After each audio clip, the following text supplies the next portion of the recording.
지금부터는 계시록에서 휴거와 관련되어서 같이 살펴보고 상고하고자 합니다. 계시록 11장 1절 또 내게 지팡이 같은 갈대를 주며 말하기를 일어나서 하나님의 성전과 제단과 그 안에서 경배하는 자들을 청량하되. 여기 나온 그 성전의 헬라어 나오스는 마당과 행각을 포함한 성전 전체를 가리키는 히에론과는 달리 제사장들만이 들어갈 수 있는 성소를 가리키고 있습니다. 사도행전 21장을 보시면 외치되 이스라엘 사람들아 도우라. 이 사람은 각처에서 우리 백성과 율법과 이곳을 회방하여 모든 사람을 가르치는 그 자인데 또 헬라인을 데리고 성전에 들어가서 이 거룩한 곳을 더럽게 하였다 하니 이는 저희가 전에 에베소 사람 드로비모가 바울과 함께 성내에 있음을 보고 바울이 저를 성전에 데리고 들어간 줄로 생각함이로라. 이렇게 되어 있는데요. 여기 보면 이 사도행전에서 사람들이 헬라인을 데리고 성전에 들어갔다. 다시 말해서 유대인이 아닌 헬라인을 이방인을 데리고 성전에 들어갔다. 이렇게 얘기를 했는데요. 여기서 얘기하는 성전은 히에론입니다. 다시 말해서 성전 전체를 얘기할 때 보통 히에론이라고 얘기를 하고 있는 것이죠. 그러나 계시록 11장에 나오는 하나님의 성전 나올 때 이 성전이라고 하는 것은 성소 그 부분만을 가리키고 있습니다. 다시 말해서 성소와 지성소를 포함하는 그것을 가리키고 있는 단어가 나오스라고 되어 있는 것이죠. 그리고 그 나오스 그 성소에는 제사장들만이 들어갈 수 있도록 되어 있습니다. 누가복음 1장 마침 사가랴가 그 반열의 차례대로 제사장의 직무를 하나님 앞에 행할세 제사장의 전례를 따라 제비를 뽑아 주의 성소에 들어가 분향하고 모든 백성은 그 분향하는 시간에 밖에서 기도하더니 이렇게 되어 있는데요. 여기 보면 오직 제사장 사가랴만이 성소에 들어간 것을 알 수가 있습니다. 여기서 얘기하는 성소가 곧 나우스가 되는 것이죠. 나머지 백성들은 밖에서 있었으나 그곳도 역시 성전 안쪽이었다 말했을 때 그 성전은 히에론이 되겠습니다. 그러니까 백성들은 히에론 쪽에서 기다리고 있는 것이고 오직 제사장만이 들어갈 수 있는 그 성소 나오스에는 여기 사가랴가 들어간 것을 알 수가 있는 것입니다. 다시 마태복음 26장 보시겠습니다. 그때 예수께서 무리에게 말씀하시되 너희가 강도를 잡는 것 같이 검과 몽치를 가지고 나를 잡으러 나왔느냐. 내가 날마다 성전에 앉아 가르쳤을 때 너희가 나를 잡지 아니하였도다. 여기 보시면은 예수님께서는 성전에서 앉아서 가르치셨다고 되어 있는데요. 예수님께서는 그런데 그 당시에 레위 족속으로 태어나신 분이 아니시기 때문에 이 땅 위에서의 어떤 제사장은 아니었죠. 물론 주님께서는 제사장이시지만 멜기세덱의 반차를 쫓아서 오신 제사장이시기 때문에 땅에서의 제사장의 직분은 가지고 있지 않았죠. 그래서 예수님께서 가르치실 때는 나오스로 들어가서 가르치신 것이 아니라 성전 곧 히에론에서 앉아서 가르치신 것을 알 수가 있습니다. 누가복음 21장 37절 예수께서 낮이면 성전에서 가르치시고 밤이면 나가 감람원이라 하는 산에서 쉬셨다 이렇게 되어 있는데요. 여기 성전에서 가르치셨다 했을 때 그것이 히에론이 되겠습니다. 요한복음 8장 이 말씀은 성전에서 가르치실 때 연보교회 앞에서 하셨으나 잡는 사람이 없으니 이는 그의 때가 아직 이르지 아니하였음이로라. 여기서도 예수님께서 가르치신 장소가 히에론인 것을 알 수가 있습니다. 예수님의 지상에서의 생애에서는 성소에 들어가신 적이 없었음을 우리가 알 수가 있는 것이죠. 여기 보시면 예수님 당시에 헤롯 성전에 대해서 개략적으로 되어 있는데요. 맨 바깥에서부터 한번 보시겠습니다. 맨 바깥에는 그 젠타일스 코트를 가지고 이방인의 뜰이 있죠. 그리고 그 이제 안쪽으로 보시면은 노랗게 이제 이렇게 담이 쳐져 있는 그 부분을 볼 수가 있는데 그 담이 쳐져 있는 곳의 그 밑에 쪽을 보시면 여기가 이제 동쪽이 되겠습니다. 동쪽 밑에 쪽을 보시면은 여자의 뜰이라고 하는 곳이 있고요. 코트 오브 위멘. 그리고 이제 그 위쪽으로 보시면은 위쪽에 그 상단 쪽에 맨 바깥쪽에 코트 오브 이스라엘 이렇게 돼 있죠. 이스라엘의 뜰 또는 유대인의 뜰이라고 하는 곳이 있습니다. 그리고 그 안쪽으로 코트 오브 프리스트 그래가지고 제사장의 뜰이 있고요. 제사장의 뜰을 보시면 이제 제단이 이렇게 있는 것을 알 수가 있습니다. 그리고 메인 템플이라고 하는 곳이 있고 그 메인 템플은 주로 두 부분으로 나뉘어져 있는데 홀리 플레이스하고 모스트 홀리 플레이스. 다시 말해서 성소와 지성소로 이렇게 나뉘어져 있는 것을 알 수가 있습니다. 네, 이것도 이제 헤롯 성전을 그린 건데요. 아까와 달리 이제 3차원적으로 그린 것이죠. 그래서 보시면 똑같습니다. 그 바깥에 Court of Gentiles가 이렇게 있고요. 그 이 그림에 보시면 오른쪽으로 이렇게 되어 있죠. 그 다음에 보시면 Women's Court가 있고요. 그리고 그 다음에 Court of Israel, 그리고 Court of Priests 이렇게 있는 것을 알 수가 있습니다. 그리고 맨 안쪽으로 보시면 Holy Place 이렇게 되어 있는 것을 알 수가 있습니다.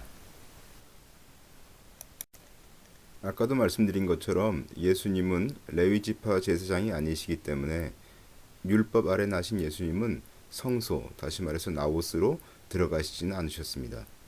갈라디아서 4장, 때가 참에 하나님이 그 아들을 보내사 여자에게서 나게 하시고 율법 아래 나게 하신 것은 율법 아래 있는 자들을 속량이란 말은 redeem, 영어로 하면 redeem이고요.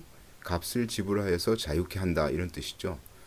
율법 아래 있는 자들을 속량하시고 우리로 아들의 명분을 얻게 하려 하심이라. 주님은 단지 사람으로 오신 것이 아니라 하나님의 율법을 지킬 의무를 가진 유대인으로 오셨다는 것이죠.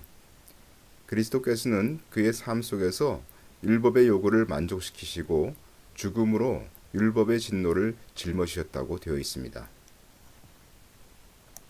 우리로 아들의 명분을 얻게 하려 하심이라 이렇게 되어 있는데요. 아들의 명분에 해당하는 헬라어 휘오세시아, 이것은 양자됨이라는 뜻으로서 신약 성경에서 바울만이 사용하고 있습니다. 바울이 이 말을 사용하는 것은 하나님의 아들됨이 자연적으로 발생하는 것이 아니라 하나님의 사역에 의한 것임을 나타내기 위한 것이죠. 하나님의 독생자 그리스도께서는 율법을 순종하셔서 우리로 하나님의 아들이 되게 하셨습니다. 다시 말해서 그리스도께서는 유대인으로 태어나신 지 8일 만에 할례를 받으시고 6월절 절기를 지키셨고요. 그 밖에 모세 율법을 지키면서 자라나셨습니다. 그리하여 율법의 속박 아래 있는 자들을 속량하시고 하나님이 그들을 아들로서 받아들일 수 있는 근거를 주고자 십자가에서 죽으셨다는 거죠. 다시 말해서 예수 그리스도께서 율법 아래 나셨기 때문에 우리가 더 이상 율법 아래 있을 필요가 없다는 것을 분명하게 성경은 얘기하고 있습니다. 만약 예수님께서 율법을 조금이라도 범했거나 죄인으로 드러나셨다면 그러면 주님께서는 우리를 위해서 십자가에서 죽으실 수가 없는 것이고 우리는 여전히 율법의 속박 아래 있을 것입니다. 그리고 우리는 저주를 받고 지옥을 갈 수밖에 없게 되겠죠. 그러나 주님께서는 율법 아래 나셔서 율법을 모두 성취하시고 그랬기 때문에 주님께서 십자가에서 우리 죄를 위해서 죽으셨을 때 우리는 더 이상 율법 아래 있지 아니하고 성령을 쫓아서 자유한 삶을 누릴 수 있는 자가 되었다고 성경은 얘기하고 있는 것입니다. 계시록 11장, 또 내게 지팡이 같은 갈대를 주며 말하기를 일어나서 하나님의 성전과 제단, 여기서 제단이라고 하는 것은 올타인데요. 이것은 단이라고 우리가 얘기하는 것이 좋겠습니다. 나중에 보겠지만 이것은 향단을 얘기하고 있는 것입니다. 그리고 그 성전 안에서 경배하는 자들을 청량하되 이렇게 되어 있는데요. 성전 안에 사람들을 청량하는 것이기 때문에 여기서의 단은 향단을 말한다라고 우리가 볼 수가 있고요. 희생동물을 잡는 제단은 사실은 성전 밖에 있는 것이죠. 우리가 얘기하는 여기 성전이라고 하는 것은 나오스를 얘기하고 있는 것이기 때문에요. 또 성전, 나오스 여기에는 오직 제사장만 들어갈 수 있습니다. 따라서 여기서 우리는 다시 한번 모든 그리스도인은 하나님의 제사장임을 알 수가 있습니다. 이 말은 무슨 말씀이냐 하면요. 하나님께서 하나님의 성전과 제단과 그 성전 안에서 경배하는 자들이 있다고 말씀하시는데 누가 경배를 할까요? 성전 안에 들어갈 수 있는 사람은 제사장인데 여기는 지금 신약시대니까 신약시대의 제사장은 누구냐 이거죠. 다시 말해서 신약시대에 하나님을 직접 경배할 수 있는 그와 같은 자들은 바로 그리스도를 믿은 우리 모두가 그렇게 할 수 있다고 신약성경이 얘기하고 있다는 것입니다. 따라서 우리는 모두 다 누구나 빠짐없이 하나님의 제사장임을 알 수가 있는 것이죠. 베드로전서 2장, 너희도 산돌같이 신령한 집으로 지어지고 예수 그리스도로 말미암아 하나님이 기쁘게 받으실 신령한 제사를 드릴 거룩한 제사장이 될지니라. 2장 9절, 오직 너희는 택하신 족속이요 왕같은 제사장들이요 거룩한 나라요 그의 소유된 백성이니 이는 너희를 어두운 데서 불러내어 그의 기이한 빛에 들어가게 하신 자의 아름다운 덕을 선전하게 하려 하심이라. 그래서 베드로전서 2장에 보시면 이게 예수 그리스도를 믿는 모든 자는 제사장이다. 소위 우리가 얘기하는 만인 제사장설 그런 것이 이제 근거가 되는 말씀이 여기 있는 것이죠. 계시록 1장 그 아버지 하나님을 위하여 우리를 나라와 제사장으로 삼으신 그에게 영광과 능력이 세세토록 있기를 원하노라. 아멘. 계시록 5장에도 저희로 우리 하나님 앞에서 나라와 제사장을 삼으셨으니 저희가 땅에서 왕노로 타리로다 하더라. 이렇게 되어 있습니다. 다시 말해서 신약 성경은 아주 분명하게 예수 믿는 누구나 다 하나님 앞에서 제사장이다. 그래서 하나님 앞에 제사를 드릴 수 있다라고 얘기를 하고 있습니다. 또 계시록 20장을 보시면 이 첫째 부활에 참여하는 자들은 복이 있고 거룩하도다.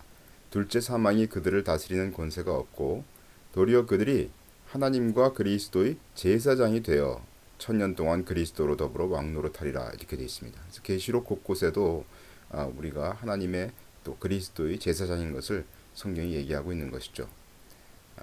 실로 하나님께서는 그리스도의 희생을 통하여 제사장 무리를 일으키시기를 원하셨다 하는 것을 우리가 알 수가 있고요. 하나님의 마음에는 다시 말해서 성직자와 평신도의 개념이 없다는 겁니다. 어떤 자는 직업적으로 하나님 앞에 이렇게 서가지고 무슨 봉사를 하고 어떤 자는 이 세상 일을 하면서 하나님을 섬기는 그런 개념 자체가 신약 성경에는 없다는 거죠. 하나님 앞에서 참된 제사를 드리는 그리스도인은 휴거될 것이다 라고 하는 것이 우리 좀 전에 보셨던 계시록 11장 1절의 메시지다 라고 우리가 얘기할 수 있겠습니다.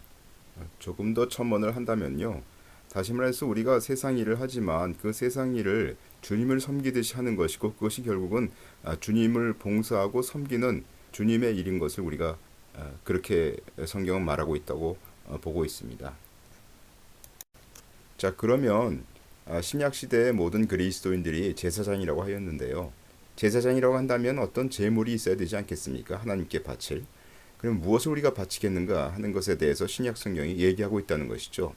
로마서 12장 그러므로 형제들아 내가 하나님의 모든 자비하심으로 너희를 권하노니 너희 몸을 하나님이 기뻐하시는 거룩한 산 제사로 드리라. 이는 너희의 드릴 영적 예배니라. 여기서는 이제 우리 몸을 다시 말해서 우리가 주님께 순종하면 우리 몸이 죄악을 범하는 것이 아니라 하나님께 영광을 돌리는 그와 같은 일을 행하는 것이 되는 것이고 그것이 곧 하나님께서 기쁘시게 받을 거룩한 산 제사이다 라고 얘기를 하고 있는 것이죠. 로마서 15장 이 은혜는 곧 나라고 하는 자는 이제 여기서 바울 사도님이시죠. 나로 이방인을 위하여 그리스도 예수의 일꾼이 되어 하나님의 복음의 제사장 직무를 하게 하사 이방인을 제물로 드리는 그것이 성령 안에서 거룩하게 되어 받으심직하게 하려 하심이라. 여기 그 이방인을 제물로 드린다 그러지 않았습니까? 다시 말해서 이방인을 예수 그리스도를 믿게 하여서 그들이 참 그리스도와 함께 십자가에서 못 박혀짐을 알고 그리고 주님의 새 사람이 되어서 하나님 앞에서 제물로 드려지는, 그래서 자신을 위해 살지 아니하고 주님을 위해 사는 그 같은 자들이 일어나게 하는 그 일을 바로 바울이 이 제사를 드리는 것으로 표현을 하고 있습니다. 히브리서 13장 이러므로 우리가 예수로 말미암아 항상 찬미의 제사를 하나님께 드리자. 이는 그 이름을 증거하는 입술의 열매니라. 여기도 보시면 이제 입술로 제사를 드리는 것이 있다고 합니다. 그것은 찬미하는 것인데 찬미라고 하는 것은 결국 무엇입니까? 나를 높이는 것이 아니라 주님을 높이는 그런 것이 아니겠습니까? 내가 십자가에서 죽고 그리스도와 함께 부활한 것 같은 자로서 주님 앞에 순종하는 것 같은 것이 바로 입술로 표현될 때 그것이 찬미의 제사다라고 말씀하시고 있는 것 같습니다. 16절에 오직 선을 행함과 서로 나눠주기를 잊지 말라. 이 같은 제사는 하나님이 기뻐하시느니라. 그래서 여기 선을 행하는 것하고 서로 나눠주는 것, 이와 같은 것들에 대해서 성경은 권면을 하고 있습니다. 정리를 하자면요, 그리스도인의 제사는 주님의 성령을 좇아서 순종하고 주님의 복음을 전파하여 사람들이 구원받도록 하여 그들 또한 하나님께서 받으심직하게 하고 또한 입술로와 행위로 하나님을 찬양하며 선을 행하고 서로 돕고 삶을 나누는 것이다 라고 우리가 말할 수 있겠습니다. 제사는 희생제물을 하나님께 드리는 것이기 때문에 내 자신이 자신의 십자가를 지고 주님을 좇는 것을 말하는 것이겠죠. 마태복음 16장 이에 예수께서 제자들에게 이르시되 아무든지 나를 따라오려거든 자기를 부인하고 자기 십자가를 지고 나를 좇을 것이니라. 다시 말해서 주님께서는 우리가 참으로 제사장으로서 어떠한 자세를 가지고 삶을 살아야 될 것인가에 대해서 말씀하신 것이다 라고 생각할 수 있겠습니다. 자, 일단 그 계시록 11장에서 성전이 나왔는데요. 성전이 나우스에 대해서 우리가 성경을 살펴봤을 때 여러 가지가 성전이라고 되어 있는 부분들이 있습니다. 그래서 그것들을 우리 한번 정리해 볼 필요가 있다고 생각이 되어서 여기 정리를 해봤습니다. 첫 번째, 돌로 만든 땅의 성전, 그 성전의 성소를 이제 성전이라고 나우스라고 얘기를 하죠. 두 번째는 교회가 성전이다. 세 번째, 그리스도인의 몸이 곧 성전이다. 네 번째, 하늘에 또 성전이 있습니다. 다섯 번째, 하나님께서 성전이시다 라고 되어 있고요. 여섯 번째, 어린 양 그리스도께서 성전이시다 이렇게 되어 있고요. 일곱 번째, 예수 그리스도의 몸이 곧 성전이다 이렇게 되어 있습니다. 네, 첫 번째 돌로 만든 성전에 대해서 조금 살펴보겠습니다.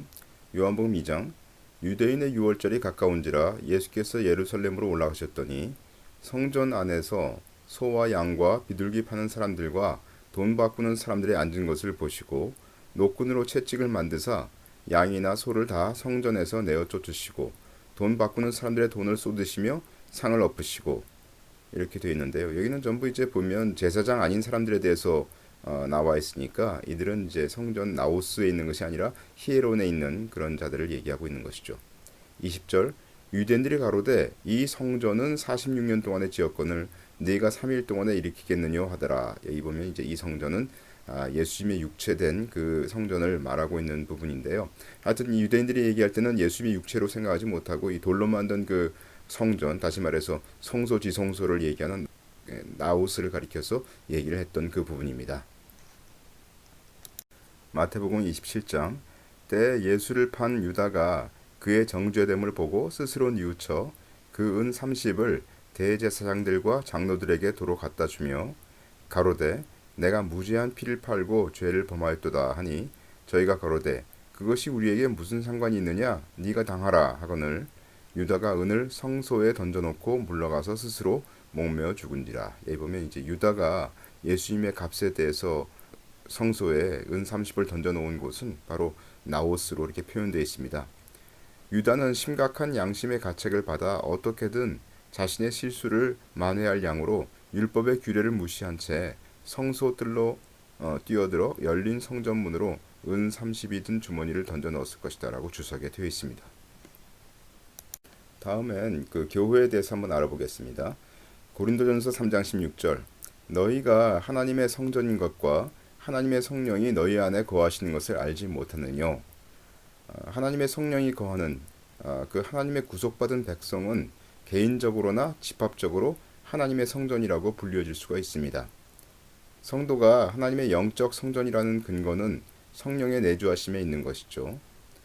구약 시대에는 이스라엘 백성들의 성막이나 성전의 지성소에 쉐키나라는 것은 여호와의 가시적인 임재를 말하고 있죠. 하나님의 임재가 나타나고 하나님의 영광이 임재하였지만은 이제는 예수께서 보내신 성령이 성도들 개인과 교회 공동체 안에 함께 임재하신다라고 주석에 되어 있습니다. 고린도전서 3장 16절을 조금 다시 보시면은요, 이 헬라어를 보시면 이게 너희가 하나님의 성전인 것과 이렇게 되어 있는데요. 우리나라 말에도 너희 이렇게 되어 있으니까 복수죠. 근데 너희가 콜렉티블리, 너희가 집단적으로 하나님의 성전이다. 성전이란 말은 여기서 단수 아닙니까? 그러니까 복수적으로 우리 여럿이 모여서 하나의 성전을 이루고 있다. 이런 뜻이 되는 것입니다. 성경은 기독교 공동체 전체를 하나의 통일된 유기체로 보았다라고 되어 있고요. 에베소 2장, 너희도 성령 안에서 하나님의 거하실 처소가 되기 위하여 예수 안에서 함께 지어져 가느니라. 본절의 처소는 예루살렘 성전이나 하늘 처소를 가리키는 것이 아니라 이방 그리스도인들도 참여하는 전체 교회를 가리킨다 라고 되어 있고요. 함께 지어져 가느니라에 해당하는 헬라어 수노이코 도메이세, 이거는 또한 현재 시상으로서 처소가 계속 지어져 가고 있음을 나타낸다라고 되어 있습니다. 교회는 그의 몸이므로 성전입니다. 에베소 1장, 교회는 그의 몸이니 만물 안에서 만물을 충만케 하시는 자의 충만이니라. 에베소 2장, 그의 안에서 건물마다 서로 연결하여 주 안에서 성전이 되어간다. 이런 표현이 있습니다. 여기서 말하는 교회는 건물을 말하는 것이 아니라 그리스도를 믿은 사람들을 말하고 있는 것이죠. 고린도전서 1장 2절 고린도에 있는 하나님의 교회, 여기 보면 그 교회에 대한 정의가 나와 있습니다. 교회 곧 그리스도 예수 안에서 거룩하여지고 성도라 부르심을 입은 자들이라고 되어 있죠. 또 각처에서 우리의 주 곧 저희와 우리의 주 대신 예수 그리스도 이름을 부르는 모든 자들에게 이렇게 되어 있습니다. 자, 다음으로는 그리스도인의 몸으로서의 성전을 말씀드리겠습니다. 고린도전서 6장 19절 너희 몸은 너희가 하나님께로부터 받은 바 너희 가운데 계신 성령의 전인 줄을 알지 못하느냐 너희는 너희의 것이 아니다. 이 성경은 고린도전서 3장 16절에서 복수 너희를 사용해서 교회 공동체가 하나님의 성전이라는 것과 그 공동체 속에 성령께서 거하신다는 점을 말한 적이 있었죠. 바로 전에 살펴봤던 교회를 얘기를 하고 있습니다. 그러나 여기서는 몸을 단수로 사용함으로써 성도 개인이 하나님의 성전이라는 것과 개인의 인격 속에 성령이 거하시는 것을 강조합니다. 다시 말해서 고린도전서 3장에 나와 있는 말씀하고 고린도전서 6장에 나와 있는 말씀하고 조금 틀리다는 거죠. 고린도전서 3장은 그 집합적으로 교회가 성전인 것을 얘기하고 있는 것이고요. 여기서 고린도전서 6장은 우리 개개인이 성전이다라고 하는 것을 말씀하고 있다는 겁니다. 따라서 하나님의 전으로서 각각의 그리스도인들은 거룩한 하나님의 전에 적합하지 않은 행위들을 삼가해야 합니다. 이것은 비단 음행이라는 것뿐만 아니라 모든 부분에 있어서 적합하지 않은 행동은 절제되어야 한다는 것을 포함합니다. 왜냐하면 그리스도인은 자신의 모든 인격을 포함해서 자신의 몸을 성령께서 거하시는 거룩한 처소로 생각해야 하기 때문이다 라고 주석에 되어 있습니다. 자, 다음으로는 네 번째 하늘의 성전에 대해서 알아보겠습니다. 히브리서 8장 저희가 섬기는 것은 하늘에 있는 것의 모형과 그림자라 모세가 장막을 지으려 할 때에 지시하심을 얻음과 같으니 가라사대 삼가 모든 것을 산에서 내게 보이던 본을 조차 지으라 하셨느니라. 레위 계통의 제사장들은 지상의 성소에서 그들의 직무를 수행하였죠. 그러나 그 성소는 사실은 하늘에 있는 참 성소의 모형에 불과하다고 성경은 얘기하고 있습니다. 위 히브리서 8장은 출애굽기 25장 40절의 인용인데요. 이외에도 동일한 문구가 출애굽기의 다른 곳에도 언급되어 있습니다. 출애굽기 25장 40절 너는 삼가 이 산에서 내게 보인 식양대로 할지니라. 25장 9절에도 보시면 무릇 내가 네게 보이는 대로 장막의 식양과 그 기구의 식양을 따라 지을지니라. 또 26절 30절에 보시면 너는 산에서 보인 식양대로 성막을 세울지니라. 27장 8절에도 번제단은 널판으로 비게 만들되 산에서 내게 보인 대로 그들이 만들지니라. 그래서 이 보시면 전부 원래 어떤 본이 있고 그 본을 좇아서 만들어야 된다라고 하나님께서 말씀하시고 있는 것입니다. 지상에 있던 성소는 하나님께서 시내 산에서 모세에게 보여주신 식양대로 지어진 것이었으며 이 같은 식양을 따라 세워진 성소와 성소의 각종 기구들은 예수 그리스도와 관계된 상징적 의미를 지닌 모형에 불과합니다. 이러한 상징적인 모형들은 언젠가 실체에 의해 대체될 수밖에 없었으며 실제로 예수 그리스도에 의해서 대체되었죠. 예수께서 자신의 몸을 속죄 제물로 바쳤을 때 성소의 휘장이 찢어진 것이 있었죠. 그것은 더 이상 이 땅의 성소가 필요 없게 되었음을 시사하고 있는 것입니다. 예수께서 승천하심으로 지상의 성소는 하늘의 성소로 바뀌어졌고요. 인간의 제사장 사역은 그리스도의 중보 사역으로 완전히 대체되었습니다. 계시록 11장 19절 이에 하늘에 있는 하나님의 성전이 열리니 성전 안에 하나님의 언약궤가 보이며 또 번개, 음성들, 뇌성, 지진, 큰 우박이 있더라. 하나님의 언약궤가 있는 성전은 지상의 성전이 아니라 하늘의 성전입니다. 하늘이 열리며 보여진 언약궤는 구약 성경에서 하나님께서 자기 백성을 구속하시고 그들에게 임재하심을 나타내는 약속의 상징이었죠. 본절의 언약궤는 구약 성경에 나타난 지상에 있던 성전의 언약궤를 가리키는 것이 아니라 그리스도의 구속 사역을 통해 성취된 하나님과 백성 간의 새 언약을 암시하고 있다. 이렇게 주석에 되어 있습니다. 옛 언약 하에서는 대제사장이 1년에 한 번 언약궤가 있는 지성소에 들어갈 수 있었지만 이제는 그리스도의 구속 사역을 통해서 그를 의지함으로 수시로 하나님의 존전에 담대하고 자유롭게 나아갈 수 있게 되었습니다. 그러므로 본절의 언약궤는 하나님 나라의 도래로 구속 사역이 성취되었음을 나타냄과 동시에 언약을 지키신 하나님의 신실하심을 시사한다라고 되어 있습니다. 다시 계시록 11장입니다. 이에 하늘에 있는 하나님의 성전이 열리니 성전 안에 하나님의 언약궤가 보이며 또 번개, 음성들, 뇌성, 지진, 큰 우박이 있더라. 15장에도요. 하나님의 영광과 능력을 인하여 성전에 연기가 차게 되매 일곱 천사의 일곱 재앙이 마치기까지는 성전에 능히 들어갈 자가 없더라. 하늘의 성전이 열린 것은 그 성전으로 성도들이 들어갈 수 있게 됨을 말하고 있는 것이죠.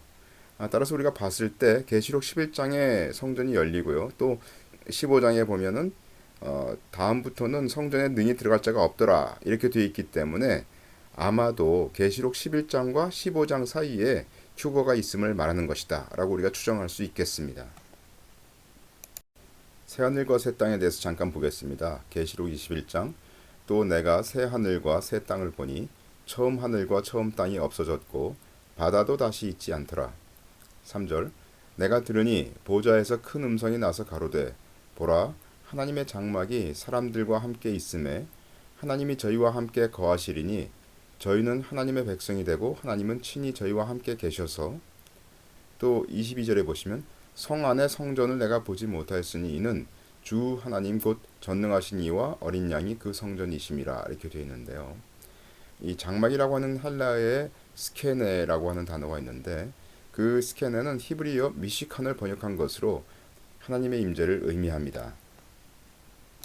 미시칸이라고 하는 것은 셰키나와 같은 어원을 가진 것으로 처소, dwelling place를 의미합니다. 시편 132편 5절 여호와의 처소 곧 야곱의 전능자의 성막을 발견하기까지 하리라 하였나이다. 이것은 신약 성경에서 말씀이신 그리스도께서 우리 가운데 거하신다. 거하신다는 말은 스케노우인데요. 스케노우에서 이 스케네라는 장막이 이렇게 나오는 것 아닙니까? 그래서 거하신다는 것에 사용되어서 하나님께서 자기 백성 가운데 임하셔서 함께 거하심을 시사한다고 얘기합니다. 세상에서 그리스도인들은 하나님의 거하심을 성육신하신 그리스도 안에서 믿음의 눈으로 확인할 수 있었지만은요. 이제 본문에서는 하나님께서 백성 가운데 친히 임하심을 나타내고 있다라고 주석에 되어 있습니다. 이렇게 새하늘과 새 땅에서 하나님께서 임하시는 것은 일시적인 것이 아니라 영원한 것입니다. 저희는 하나님의 백성이 되고 하나님은 친히 저희와 함께 계신다고 하는 이런 말씀이 되어 있는데요. 본문은 구약 성경에 자주 나타나는 관용구로 하나님께서 자기 백성을 구속하신 목적이죠. 이것은 하나님과 자기 백성 간의 밀접한 교제를 시사하고 있습니다. 하나님의 백성에 해당하는 헬라어 라오이 아우트라고 하는 이 표현은 문자적으로 그의 백성들이라는 의미로 복수입니다. 이는 새 예루살렘인 하나님의 백성이 모든 민족을 초월하여 새롭게 변화된 백성임을 시사하고 있습니다. 자, 이제 다시 그 성전에 관련되어서 하나님과 어린 양이 성전이심을 살펴보겠습니다. 계시록 21장 2절 또 내가 보매 거룩한 성 새 예루살렘이 하나님께로부터 하늘에서 내려오니 그 예비한 것이 신부가 남편을 위하여 단장한 것 같더라. 22절 성 안의 성전을 내가 보지 못하였으니 이는 주 하나님 곧 전능하신 이와 및 어린 양이 그 성전이심이라. 거룩한 성 새 예루살렘에는 더 이상 가시적인 성전이 필요하지 않습니다. 왜냐하면 전능하신 하나님과 어린 양이신 그리스도께서 직접 하나님 백성들 가운데 임재하셔서 그들과 교제를 나누시기 때문입니다. 그래서 요한은 본절에서 전능하신 하나님과 어린 양이신 그리스도께서 성전이라고 선언하고 있습니다. 다음은 마지막으로 성전된 주님의 몸에 대해서 살펴보겠습니다. 요한복음 2장 이에 유대인들이 대답하여 예수께 말하기를 네가 이런 일을 행하니 무슨 표적, 세메이온이죠. 무슨 표적을 우리에게 보이겠느냐. 이 표적이란 말은 사인이다, 마크다 또는 토큰이다 이렇게 이제 되어 있는데요. 그것은 어떤 사람이나 사물이 다른 자 또는 다른 것들과 구별되도록 하는 어떤 표적을 얘기를 하고 있습니다. 요한복음 2장 예수께서 대답하여 가라사대 너희가 이 성전을 헐라 내가 사흘 동안에 일으키리라. 유대인들이 가로되 이 성전은 46년 동안에 지었거늘 네가 3일 동안에 일으키겠느냐 하더라. 그러나 예수는 성전된 자기 육체를 가리켜 말씀하신 것이라. 예수님 안에 하나님께서 거하셨기 때문에 그분의 육체가 바로 성전이시죠. 돌로 만든 성전은 예수 그리스도를 예표할 뿐입니다. 신약에는 교회가 그리스도의 몸으로 비유되었습니다. 이 구절의 뜻은 예수님께서 유대인들에게 죽임을 당하신 후에 다시 살아나실 것을 예언하셨다는 것이죠. 고린도전서 12장 너희는 그리스도의 몸이요 지체의 각 부분이라. 에베소 1장 교회는 그의 몸이니 만물 안에서 만물을 충만케 하시는 자의 충만이니라. 그래서 교회는 그리스도의 몸이라고 우리가 이미 얘기를 했고요. 고린도전서 2장에서 보시면 우리가 세상의 영을 받지 아니하고 오직 하나님께로 온 영을 받았으니 이는 우리로 하여금 하나님께서 우리에게 은혜로 주신 것들을 알게 하려 하심이라. 그리스도 안에 하나님께서 계신 것처럼 교회에게 하나님께서 성령을 주셨다 이런 말씀이시죠. 따라서 교회, 거듭난 무리는 주님의 몸으로서 성전인 것을 말씀하시고 있습니다. 다시 말해서 우리가 주님의 몸을 이제 성전이라고 얘기를 했는데요. 마찬가지로 교회는 주님의 몸이기 때문에 그런 의미에서 교회가 성전이다라는 것을 말씀하시고 있는 것이죠. 다음에는 저희가 잠깐 임마누엘에 대해서 상고하겠습니다. 마태복음 1장 보라 처녀가 잉태하여 아들을 낳을 것이요 그 이름은 임마누엘이라 하리라 하셨으니 이를 번역한즉 하나님이 우리와 함께 계시다 함이라. 이 임마누엘이란 말은 하나님의 아들 그리스도가 메시아와 예수가 되실 뿐 아니라 그분이 곧 죄악으로 인해 절망 가운데 있는 인류를 구원하시기 위해서 친히 이 땅에 내림하신 하나님 곧 하나님이 우리와 함께 계신 God with us 분이심을 강조한 호칭이다. 이렇게 되어 있습니다. 실로 죄로 인해 원수되었던 하나님과 인간들을 화해시키기 위해 십자가에서 화목제물이 되어주신 중보자이신 예수는 말씀이 육신이 되어 우리 가운데 거하시다가 세상 끝날까지 우리와 항상 함께 계시는 영원한 하나님 그 자체이시다. 따라서 예수 그리스도로부터 죄의 사함을 받고 그분의 실존을 날마다 인정하는 백성들은 모두가 하나님과 더불어 살고 있음을 확인하게 되는 것이다 라고 주석에 되어 있습니다. 다시 말해서 복음의 궁극적 목적 중에 하나는 하나님께서 우리와 함께 하시기 위함이다 이런 말이죠. 다시 말해서 임마누엘이다 이런 얘기입니다. 임마누엘에 대해서 우리가 설명하기 위해서 우리가 보통 쓰는 것이 예화로서 소록도를 얘기를 합니다. 소록도는 제가 다른 곳에 이미 말씀드렸기 때문에 다 아실 줄로 믿고 간략하게만 하겠습니다. 이 소록도라는 이제 이 조그만 섬이 있지 않습니까? 남해 쪽으로 가시면 옛날에 저희가 이제 어릴 때는 이 소록도에 그 나병 환자들이 이렇게 많이 있으셨습니다. 같이 집단적으로 이렇게 사셨었어요. 그래서 그 누구나 마음대로 그 소록도에 들어갈 수가 없었습니다. 정부의 허가를 받고 가게 되어 있었는데 제가 그때 정부의 허가를 받고 소록도에 들어간 적이 있었습니다. 그런데 거기서 어떤 한 나이 한 30쯤 되어 보이시는 말하자면 어떤 젊은이가 있었는데요. 그분이 문둥병이 돼 있어가지고 이렇게 손이 다 뭉그러지고 그런 분이 있었습니다. 근데 그분은 이제 어떤 아기를 안고 젊은 여자분이 그 방문을 왔더라고요. 그리고 보니까 이제 두 분이 서로 사랑해서 결혼을 하셨는데 남편이 이제 문둥병에 걸려가지고 서로 떨어져서 이제 살게 되는 그런 처지였습니다. 근데 이제 이 두 분이 왜 살지 못할까요? 사랑하는데 같이 살지 못하는 이유는 남자가 문둥병에 걸려 있기 때문이죠. 그럼 어떻게 하면 두 사람이 같이 살 수가 있을까요? 그거는 두 가지 방법이 있는데 하나는 여자도 문둥병에 걸리는 거고, 그죠? 그러면 같이 살 수 있지 않겠습니까? 또 한 가지 방법은 이제 남자가 문둥병이 깨끗하게 낫는 거다 그런 얘기죠. 다시 말해서 같이 산다는 거, 임마누엘 이거는 뭐냐면 두 사람이 같은 상태에 있을 때 살 수 있는 겁니다. 다시 말해서 우리가 만약 마음에 죄악을 품고 하나님을 찾으려고 하고 하나님이 우리와 함께 거하시게 하려고 한다면 하나님께서 우리에게 오실 수가 없다는 거죠. 왜냐하면 우리의 죄악 때문에 하나님이 우리에게 오실 수 없다는 겁니다. 그래서 마음의 문둥병을 치료하지 않으면 그 죄악을 치료하지 않으면 그 죄악을 문제를 해결하지 못하면 하나님께서 우리와 함께 거할 수가 없는 겁니다. 그래서 하나님께서 우리와 거하시기 위해서 하나님께서 대책을 마련하시는데 그것이 바로 십자가라는 거죠. 하나님께서 우리와 함께 하시기 위해서는 반드시 우리의 죄 사함이 선행되어야 합니다. 십자가가 없이는 하나님께서 우리에게 오실 수가 없습니다. 바로 함께 한다는 것은 우리가 죄악이 다 용서되어서 바로 우리가 가진 의가 하나님의 그 의가 아니면은 하나님과 함께 할 수 없다는 것을 얘기하고 있는 것이고, 십자가를 통해서 우리가 가지게 된 의는 바로 예수님 그분이신 것을 성경은 얘기하고 있습니다. 고린도전서 1장 30절, 너희는 하나님께로부터 나서 그리스도 예수 안에 있고 예수는 하나님께로서 나와서 우리에게 지혜와 의로움과 거룩함과 구속함이 되셨다.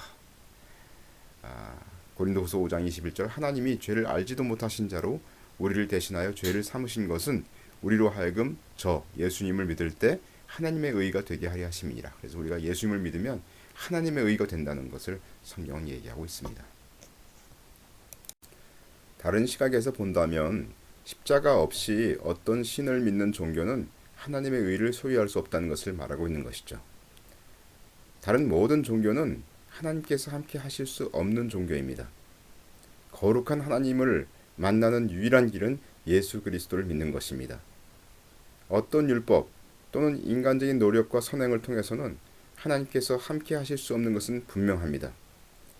그러한 다른 종교, 율법주의가 말하는 하나님은 사실은 하나님이 아니라 마귀 또는 귀신인 것을 우리가 분명히 알 수 있는 것이죠. 제가 여러 번 말씀드리지만 성경은 귀신을 무섭다라고 하지 않고 더럽다라고 얘기하고 있습니다. 마가복음 1장, 마침 저희 회당에 더러운 귀신 들린 사람이 있어 소리질러 가로되. 마가복음 5장, 이는 예수께서 이미 저에게 이르시기를 더러운 귀신아 그 사람에게서 나오라 하셨습니다. 누가복음 4장, 다 놀라 서로 말하여 가로되 이 어떠한 말씀인고 권세와 능력으로 더러운 귀신을 명함에 나간도다 하더라. 사도행전 8장, 많은 사람에게 붙었던 더러운 귀신들이 크게 소리를 지르며 나가고 또 많은 중풍병자와 안전뱅이가 나으니. 성경에 보면 이게 귀신을 더럽다고 하는데요. 왜냐하면 죄가 더럽기 때문입니다. 누가 귀신의 영향을 받습니까? 마음속에 죄악을 품는 자가 귀신의 영향을 받는다는 거죠. 누가 귀신을 쫓아낼 수 있습니까? 마음속에 죄의 문제가 해결된 자가 귀신을 쫓아낼 수가 있습니다. 그래서 예수 그리스도를 믿는 자들은 마음이 온전히 되어서 정신이 온전히 되어서 이제 귀신과 싸울 수 있는 자들이 되었고 이제 예수 그리스도 이름으로 그들을 물리칠 수 있는 자가 됐다는 것을 성경은 분명히 얘기하고 있는 것이죠. 자, 이제 저희가 성전에 대해서 정리를 한번 했습니다. 첫 번째 돌로 만든 땅의 성전이 있고요. 두 번째 교회가 있고, 세 번째 그리스도인의 몸이 있고, 또 네 번째 하늘의 성전이 있고요. 다섯 번째 새 예루살렘에서는 하나님께서 성전이 되신다 이렇게 말씀드렸고요. 또 여섯 번째 새 예루살렘에서는 어린 양 그리스도께서 성전이시다 이렇게 말씀드렸고요. 또 예수 그리스도의 몸이 성전이시다 이렇게 얘기를 했는데요. 계시록 11장 1절에 보시면 또 내게 지팡이 같은 갈대를 주며 말하기를 일어나서 하나님의 성전과 제단과 그 안에서 경배하는 자들을 청량하되 이렇게 되어 있는데, 그럼 우리의 질문은 뭐냐면 계시록 11장의 성전은 이 7가지 성전 중에서 어떤 성전을 가리키는가 하는 것이 우리의 질문입니다.